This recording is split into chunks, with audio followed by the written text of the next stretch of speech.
like a little sad. I know we should Aw. start these happy, but I'm sad because summer's over. I Summer know. 2025 in the books. How are you doing this week, Haley? Are you mourning the ending of summer? I feel like living in Colorado, summer kind of feels like it extends to September. Mm. So I feel like I'll be hitting that in like a month. Yeah, I will say in Texas, like in December, I remember last December, London and I went out to eat in tank tops. It was like 70 degrees. I mean, it's going to still be warm here for me. It's not that I'm Yes. losing the Yeah. warm weather, but my kids go back to Yeah. school. Oh, that is sad. My husband goes back. He was off for summer. So it was nice to have, because I work from, alone. Yeah, you had the whole fam home. Yeah. So, and it was hard, as Haley knows, Yeah. 'cause doing our episodes and stuff has been more difficult and challenging, but it's also just nice to not be alone. So I'm kind of sad to go back to my lonely of just me and my doggies talking to each other all day. Oh my goodness. Haley, what are we talking about today? This week, we're asking the question, what do I need to know about becoming a parent? And we're bringing on Allison Kiramonte. Oh, I love her. She's the girl on we found her on Instagram. She's so cute. She's so Yes. sweet. I'm just curious as a non-parent, what Yeah. have you been thinking about our parenting series so far? Ooh, that's a good question. I'm really excited for this series. Yeah, even though I'm not a parent yet, I think like I know that these conversations will be full of wisdom, and Mm. I think it's just such a gift to hear from people who have already walked this road, maybe even made mistakes and learned from those mistakes. And yeah, just a gift to get to hear about it and hopefully, tuck it away for one day if I get to become a parent. Yeah, you never know when all of a sudden you're going to be like on episode 23. Yeah. This is the moment I've been waiting for to pull out what we learned in episode 23. Exactly. Did we get any submissions to the group chat? Yes, I got a good submission. Okay. Remember, if you want to send your submissions to the group chat, send it to Haley at whatifimwrongpod@gmail.com. So right before we started recording, we got a DM to the Instagram, What If I'm Wrong Podcast. That's our Instagram handle. And Haley was reading that to me. So it's like, if you can send it to her by DM on Instagram, What If I'm Wrong Podcast. You can send it by email, whatifimwrongpod@gmail.com, or you can just go to Haley's personal handle and send it to her there as well. Just for these submissions, what we're always looking for is anything that's like revealing the complexity of relational dynamics, whether that be romantic, familial, workplace, friendship. But it's so fun to just hear what's happening in other people's lives, feeling less alone, being like, I'm not the only one that's got drama going on with my friends. Okay, if you are ready, friends, here we go. We're going to enter the group chat. Here's the submission we got today. Okay, so this happened and I need some advice. A couple weeks ago, I started talking to this guy I met at a friend's party. We've been texting and hanging out a few times, but here's where it gets weird. He texted me the other day asking if I wanted to hang out, and I said I had plans with some friends. Instead of just letting it go, he kept asking who I was with, what we were doing, and if I could squeeze him in. Like, why do you need to know all that? I just don't get it. It made me feel kind of uncomfortable, but I don't want to be rude. How would you guys handle this? Is it normal or should I be concerned? Okay, Haley is the closest to dating. Haley, this happens. You meet somebody, you like them obviously enough to give your number. They ask you to hang out. You say you have plans that day, and he's asking where, what, who, when, why, how, and asking, well, aren't you going to squeeze me in? Actually, this did kind of happen to you, remember, with that guy? Yeah, yep. And you were like, Yep. I don't want to hurt your feelings. Okay, I'll just go hang out with you at Yeah. Olive Garden. Okay, what do you think? Is this something to be concerned about? Yeah, I think it's funny you bring that up because younger me, like 4 years ago would have been like, okay, fine. Yeah. Let's do it. Obviously I did. So this is, again, we are not judging.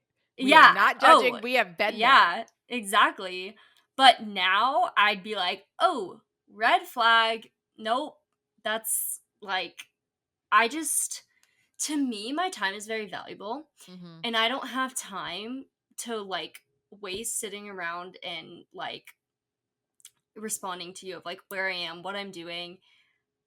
First of all, can't give you the time to like constantly be texting you about all these things I'm doing, but second of all, I just met you. I mean, in this Right, scenario, right? right. Why do you need to know all that? And why are you being so pushy? Like, I Yeah, would be like, I think that if this happened now, I would be like, you know what? I think I'm okay. We're just yeah. not gonna do this. Yeah, that's what I would say. I think I would find pushiness unattractive. Yeah. In the beginning, now I think it's different, like, and then women are like, "Pursue me." Yeah, true. But the pursuing that we're talking about is, like, Yeah. asking, "Would you like to hang out?" Right? She's telling you Yes. she has something else to do, so then, "Hey, well, what about next weekend?" That's normal. Yes. Yep. I think, and I also just want to say this, like, anything that makes you feel uncomfortable, whenever you have a physiological reaction to something, I think Mhm. it's very healthy as women to like explore that. Yeah. What is happening? What's the trigger? What is making me actually physiologically now feel fear or unsafe or pressure? Really analyze what anybody who knows me, I keep an emotions wheel, especially when I was a professor, because I would have my students, Yeah. if they would come in my office and ask maybe a scenario like this, I would pull out my little emotions wheel. You guys can buy them on Amazon. It's just like it shows all the different emotions that actually combine together or what make the emotion that you're feeling. So it's very healthy to pause and say, I would pull out my emotions wheel and say, what are you actually feeling? Okay. And then they would say, like, oh, I think I'm feeling fear. Like they'd point to that emotion on the wheel. Yeah. And then you'd see, like, what are the components? What are the other emotions that create the emotion that we call fear? And it's Yeah. healthy to be able to assess things in that way. So, man, if you already, if it's week 2 and you're getting the ick, Yeah. Yeah. and also I guess too, context, Heather says, like, is this a pattern for you? Do you do this all the time? Do you often, Yeah. but if that's not a pattern for you, listen to your body. Mhm. Listen to your body. And Haley and I have said this in previous episodes, because both of us have like been victims of this mentality of, I Yeah. don't want to hurt somebody's feelings. Mhm. And so then I end up in a worse situation where Yeah. I can get hurt. Yeah. We have to be willing to hurt people's feelings. Put up a boundary. I'm not interested in this relationship anymore. Mhm. I'm going to be deleting your number. I think, Yeah. didn't you say this the other day? Clear is kind. Yeah. Yeah. Clear is kind. Exactly. So thanks for entering the group chat with us. Okay, I am super excited to talk to Allie Kiramonte, but before we get to submissions, let's define the term. Remember, for this segment, I'm going to tell you a word and its actual definition, and I want you to ask yourself how knowing the actual definition may change how you see your relationship with that word. You know, I want to tell you, of all the things that I get messages about on this podcast, it's this define the Hmm. term. You guys, Wow. we have little language buffs out there who are enjoying understanding the definition and then saying, oh, how does that change the way I'm seeing this in my real life? So today's term is parent. Let's define the term parent. So the dictionary calls it a father or mother, a person who brings up and cares for another. But that definition, I do think, feels incomplete, because parenting isn't just about biology or legal status. It's not just about bedtime routines and lunch boxes. It's about becoming someone new, Hmm. someone softer, someone calmer, someone stronger.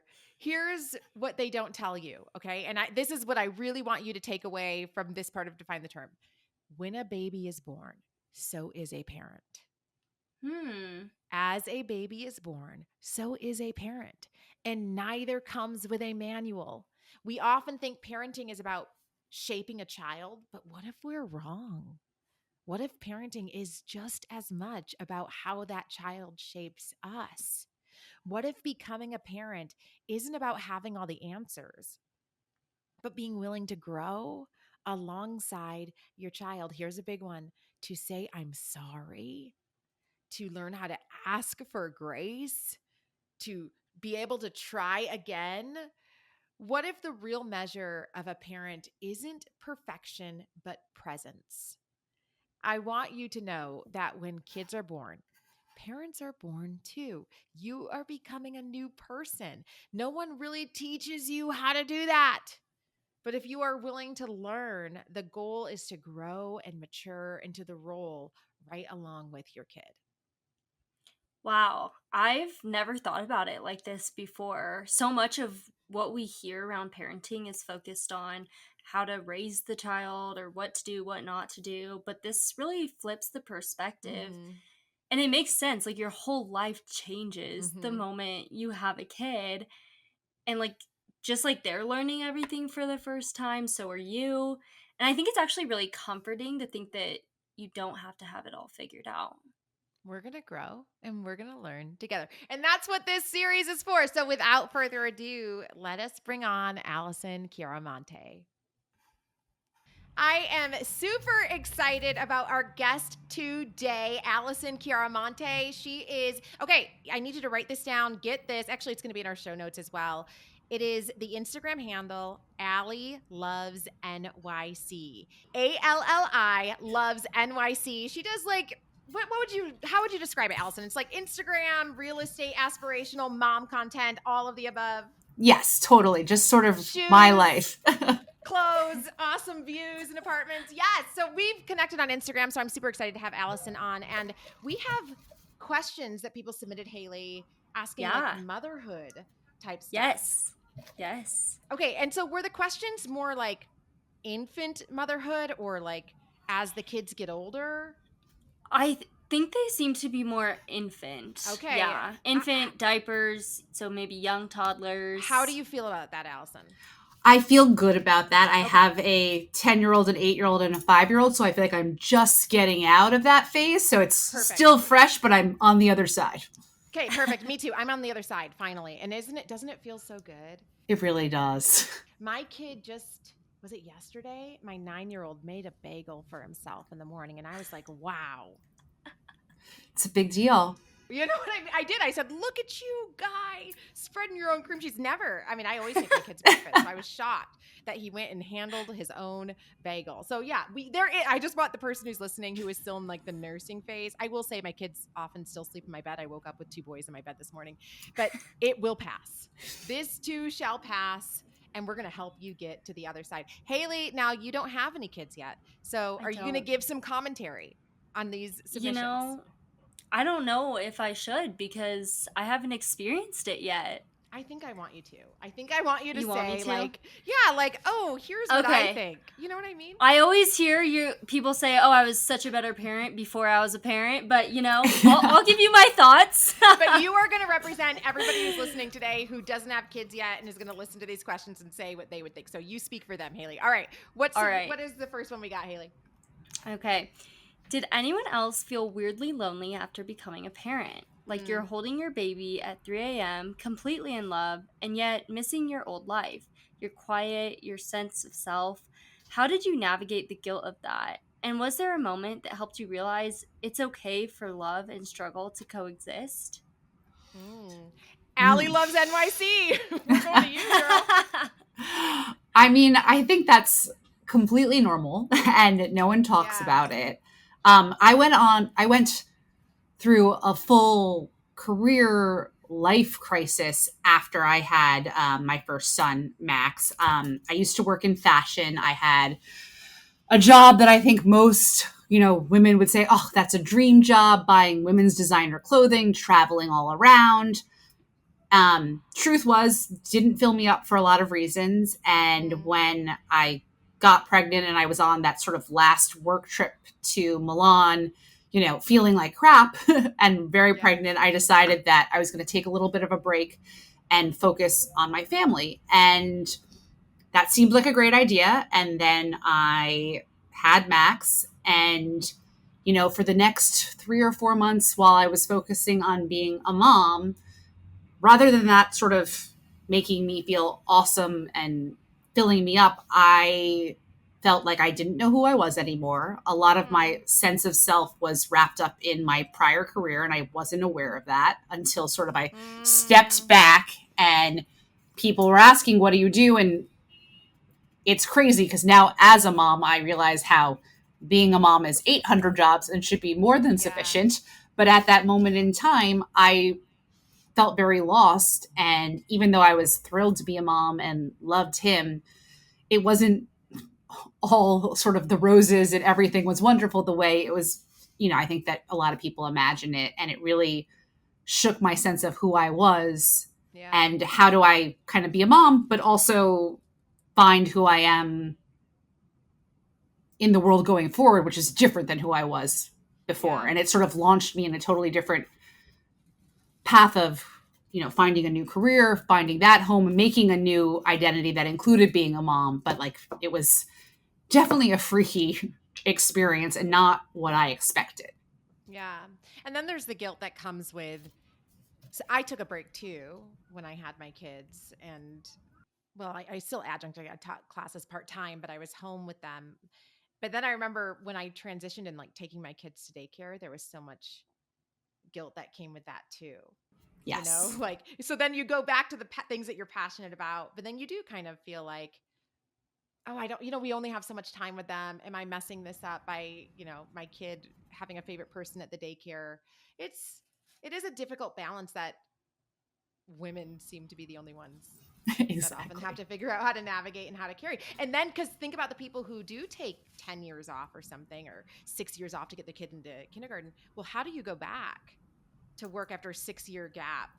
You know what I mean? So much has changed in whatever industries we're in. It is such a complicated thing, which is why I do really respect people's choices to, you want to be a mom, great. Or if you don't, I understand that. And I think it is a big thing to consider and get into. I don't know. What do you think, Haley? Yeah. I mean, I feel like I can't fully understand from experience or having a kid, but I think it would totally make sense for love and struggle to coexist, because everything I've heard of becoming a parent sounds great, but also really, really hard. And so, I don't know, hearing this, it doesn't shock me that much. It makes me think like, yeah, that's okay that you love this child so much, but also it's okay to admit this is really hard. Yeah. Yeah. I don't remember, I never felt, I don't know, disconnected from myself necessarily, but I did, like, my brain stopped working, and I was also very poor.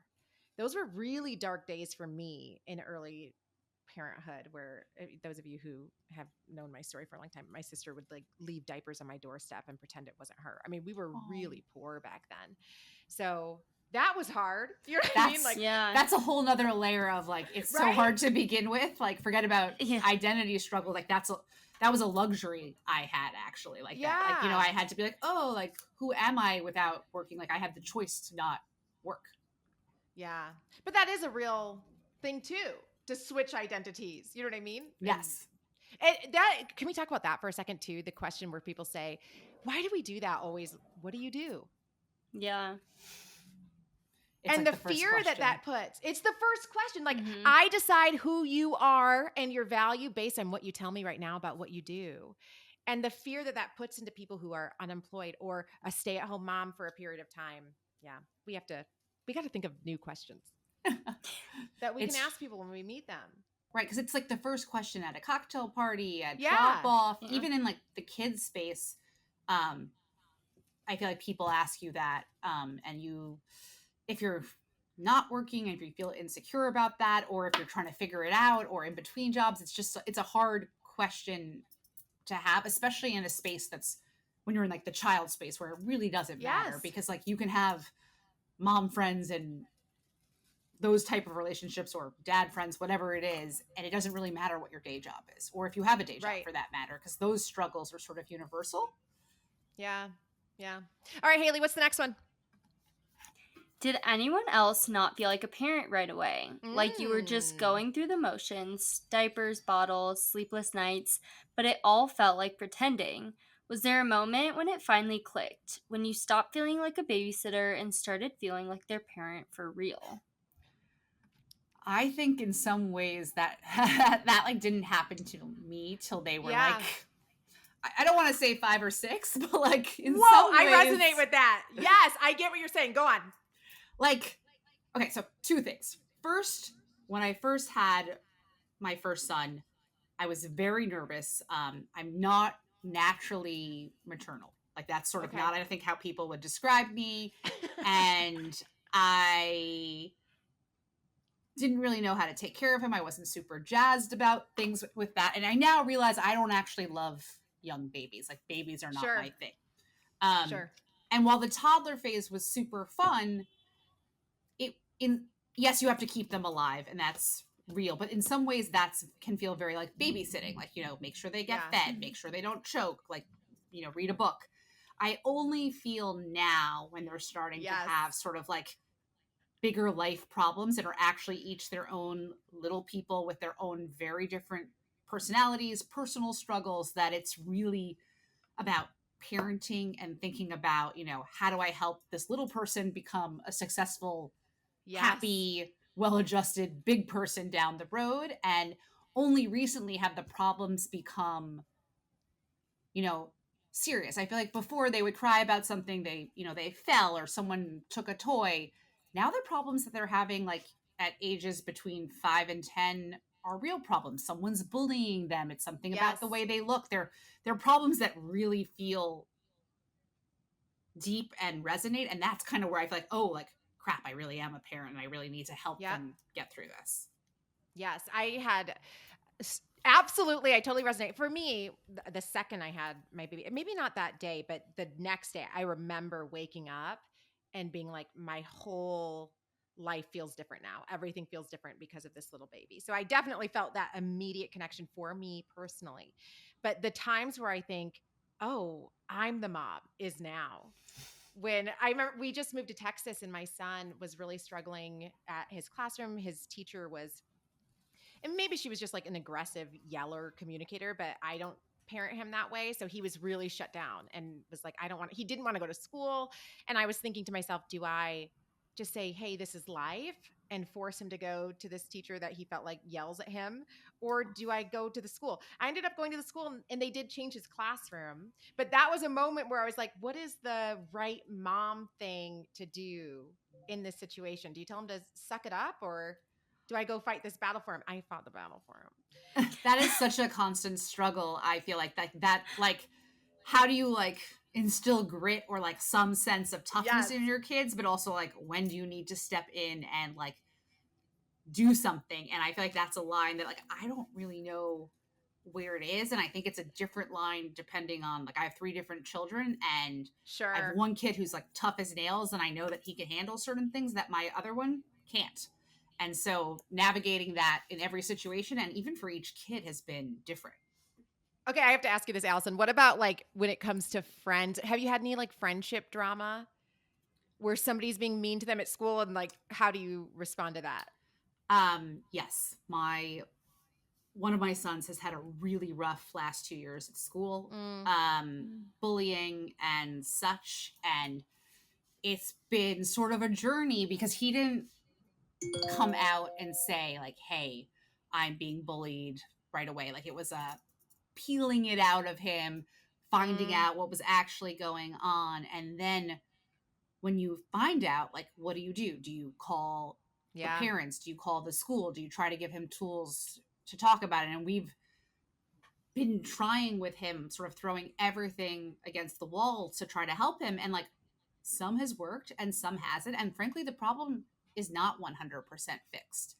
And sort of being the adult in the room and watching your kid be unhappy, it's horrible, is so crappy. It is so hard. Yeah. And I agree. It's a case by case basis. Sometimes when it's in the neighborhood, my husband is the type that he's going to go say something. He's going to the parent, he's going to the kid. And I'm more of like, hey, we can't get involved in every single child interaction. But my husband's like, nope.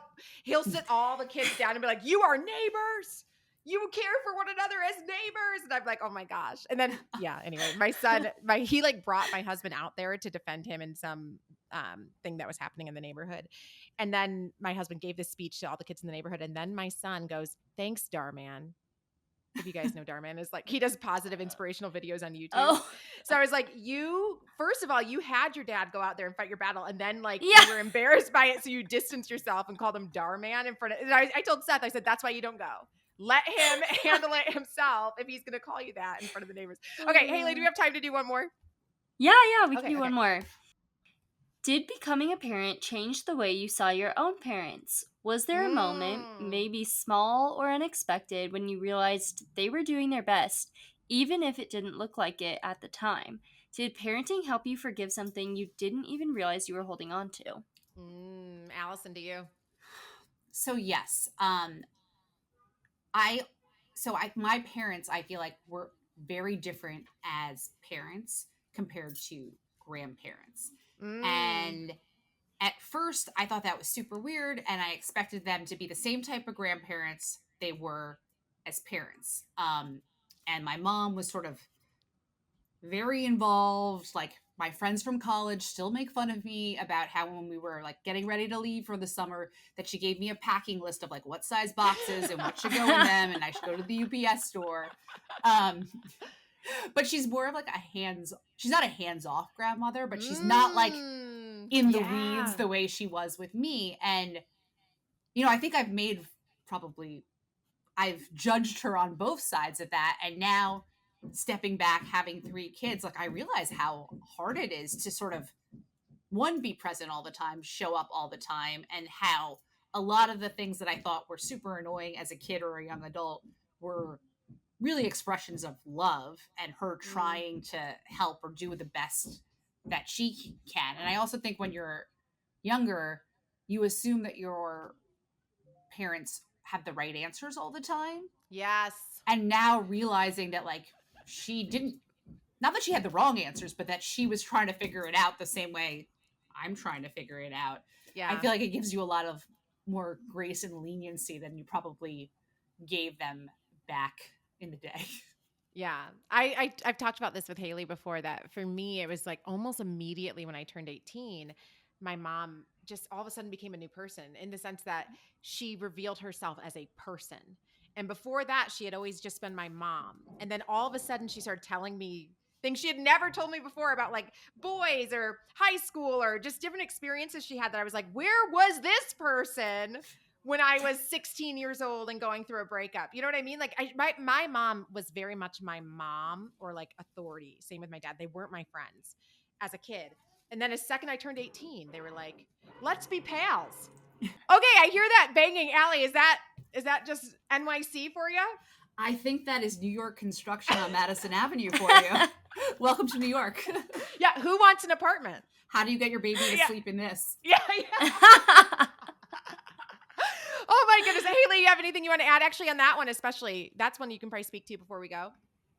Yeah, I feel like growing up, my parents, I don't know, they just had a really good balance of like authority and fun at the same time. So I feel like I don't have the same experience as you do with like my parents becoming different people, but I do feel like as I got older, I got to see more and more of them, if that makes sense. I think sometimes, I don't know if you guys feel this way now with my parents or with my kids, I think about, well, like, I hope they still like me when I'm like they're my age. Like, how do I raise them so that they want to be my friend in 20 years?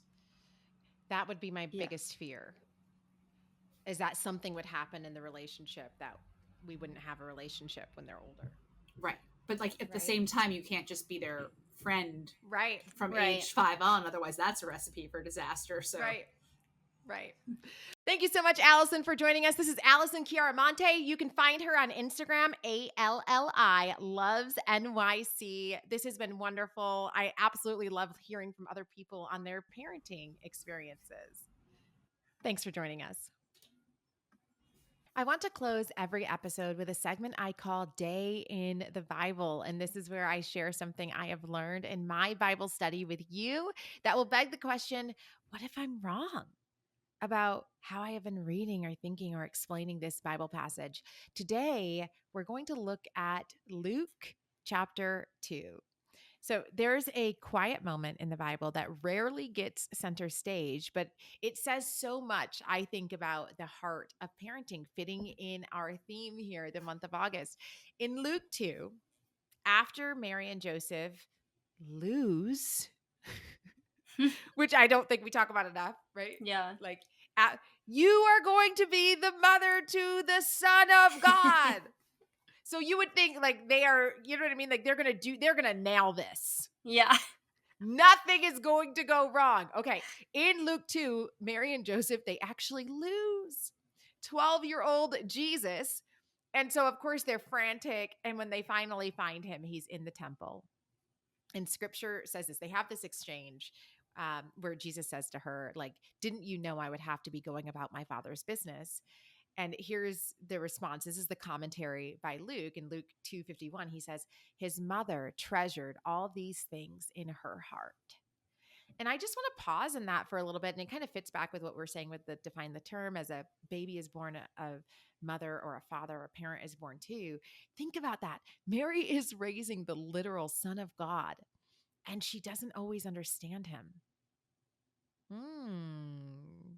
Think about that for you, like just even as a Christian in this relationship with God. Mary is the mother of Jesus, and she doesn't always understand. She is actually living in physical, visible proximity with Jesus, and she doesn't always understand him. I just think we have to allow uncertainty and curiosity. That's the theme of this entire show.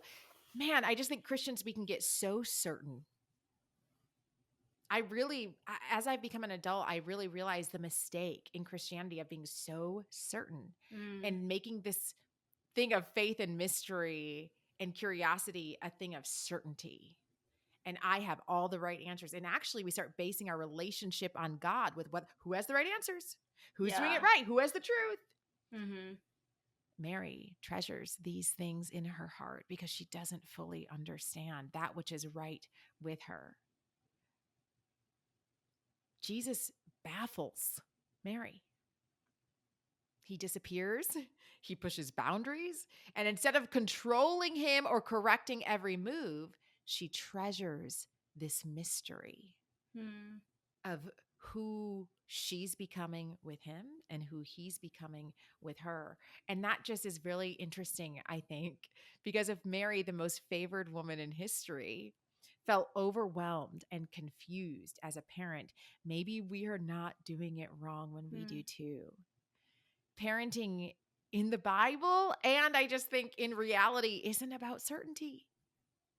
It always comes back, and this is a core, like the more you start understanding like the original language. Often I was just reading actually in worship this morning about how when Jesus has that conversation with Mary and Martha after Lazarus dies, and he says, I am the way, the truth, and life. I am the resurrection. I am the resurrection and the life. Believe in me. That the word actually is trust. It is not about a right thinking or right understanding or it is about trusting even though I don't understand. It's always with God. I'm just telling you, it is always a trust issue.